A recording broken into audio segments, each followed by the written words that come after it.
চলতি হজ মৌসুমের প্রস্তুতির অংশ হিসেবে হাজিদের নিরাপত্তা নিশ্চিতে বেশ কিছু পদক্ষেপ নিয়েছে সৌদি আরব সরকার। এর অংশ হিসেবে আজ থেকে মক্কা নগরীতে যেতে ইচ্ছুক মুকিমদের সংশ্লিষ্ট কর্তৃপক্ষের দেওয়া অনুমতিপত্র থাকা বাধ্যতামূলক করা হয়েছে। অনুমতি ছাড়া কেউ মক্কায় প্রবেশ করতে পারবেন না। তবে মক্কা থেকে ইস্যুকৃত ইকামাধারী, বৈধ হজ পারমিটধারী কিংবা নগরীর পবিত্র স্থানগুলোতে কাজের অনুমতিপত্রধারীরা এই নিয়মের বাইরে থাকবেন।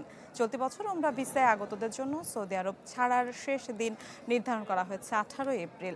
অনুমতি ছাড়া হজ পালন করলে অভিযুক্তকে 20,000 রিয়াল জরিমানা করা হবে। চলতি হজ মৌসুমে সৌদি সরকারের এসব নিয়ম মেনে চলতে হজ যাত্রীদের পরামর্শ দিয়েছে দেশটির স্বরাষ্ট্র মন্ত্রণালয়।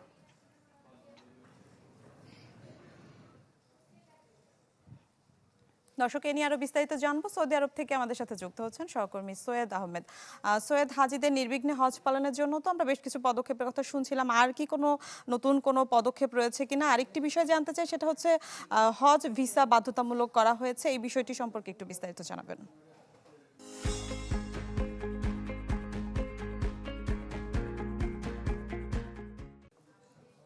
জি, ধন্যবাদ আপনাকে। আপনি আপনি যে যে কি বলেছেন, আসলে কিন্তু দেখেন সৌদি আরবের যে হজ যখন শুরু হয়, হজ শুরু হওয়ার 1 মাস আগেই কিন্তু 1 থেকে 1.5 মাস আগেই কিন্তু সৌদি সরকার কিন্তু পুরো মক্কা শহরটাকে কিন্তু নিরাপত্তা উম, চাদরে ঢেকে রাখেন। এর কারণটা হলো লক্ষ লক্ষ হাজি এখানে থাকে।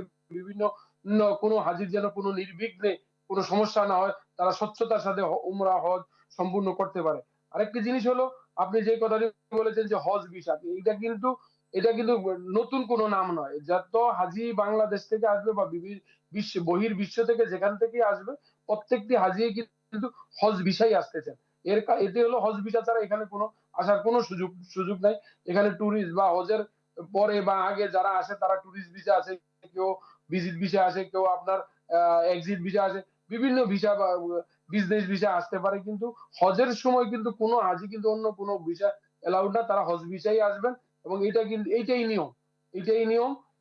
আপনি আরেকটি জিনিস যেটি বলেছেন, দেখেন যে মক্কা শহরে যারা মক্কার রেসিডেন্ট, তাদেরকেও কিন্তু গভর্নমেন্ট থেকে বলা হয়েছে, তো তারা কিন্তু সৌদি পুলিশের একটি, যেটা তাসরিয়া বলে, নুসুক থেকে সেটা নিতে হবে।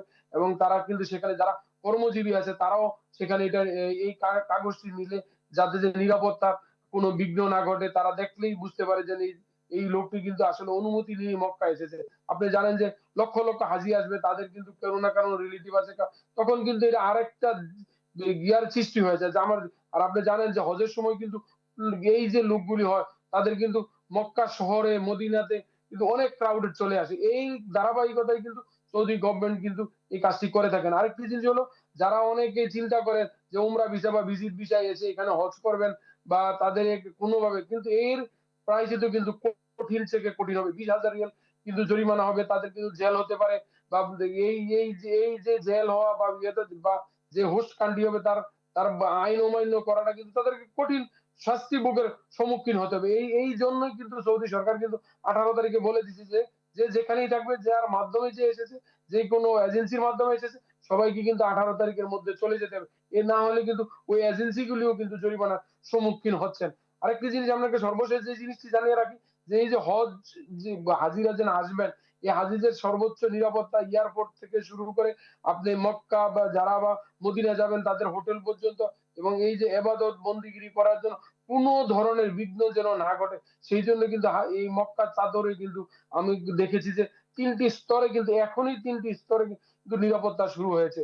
আর বাকি সময়টি তারা কতটা স্তরে তারা নিরাপত্তা নিচ্ছেন, এইটাও কিন্তু বলা মুশকিল। এবং গত শুক্রবার কিন্তু মক্কার যে প্রেস ইমাম যে জুমার খুতবাতে বলে দিয়েছেন যে এই যে বহির্বিশ্বের যে সমস্যা দেখা দিচ্ছে, এই সমস্যা কেউ যেন কোনো ধরনের ভিডিও বা টুইটার বা ফেসবুকে টিকটকে যেন কেউ কিছু ভিডিও পোস্ট না করে, এবং এদের যে আইনের সংলঙ্ঘন, এবং তাদেরকে যদি আইন আনত নিয়ে আসে এবং তাদের যদি ল্যাপটপ মোবাইল এগুলি কিন্তু বাজেয়াপ্ত করা হবে, এবং তাদের কিন্তু জরিমানার সম্মুখীন হতে হবে। কিন্তু গত শুক্রবার জামাতে ইমামের খুতবাতে বলেছেন। আরেকটি জিনিস যেটা বলেছেন, সৌদি আমাদের বাংলাদেশে যে ধর্মমন্ত্রী এসেছিলেন, ধর্মমন্ত্রীও কিন্তু এখানে সৌদি হজমন্ত্রীর সাথে কথা বলেছেন, এবং সৌদি হজমন্ত্রী তাকে আশ্বস্ত করেছেন যে এই বছরের বহির্বিশ্বের পরিস্থিতির কারণে হজ কিন্তু হাজিদের কিন্তু সর্বোচ্চ নিরাপত্তা তারা দিবে।